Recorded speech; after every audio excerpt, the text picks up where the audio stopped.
Griselda Blanco, also known as the Godmother of Cocaine, was a notorious Colombian drug lord who rose to power in the 1970s and 1980s.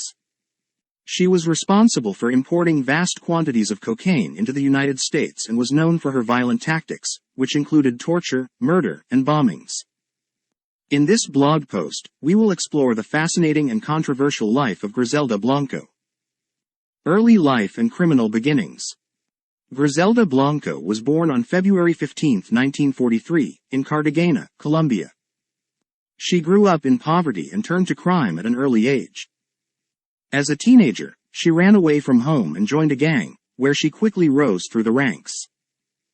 She began working as a prostitute and later became involved in drug trafficking. By the 1970s, Blanco had become one of the most powerful drug lords in Colombia. She was known for her ruthlessness and willingness to use violence to maintain her position. She was also known for her extravagant lifestyle, which included multiple homes, cars, and expensive jewelry. Rise to power in the United States. In the late 1970s, Blanco began to expand her drug empire into the United States. She relocated to Miami and established a network of distributors and dealers throughout the country. She was instrumental in the rise of the cocaine epidemic in the 1980s and was responsible for the deaths of countless individuals who overdosed on her product.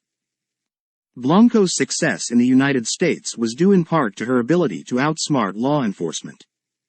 She would often disguise herself as a wealthy socialite and move around the country undetected. She also used a variety of tactics to intimidate and eliminate her competitors, including ordering the murders of rival drug lords and their families. The downfall of the Godmother of Cocaine.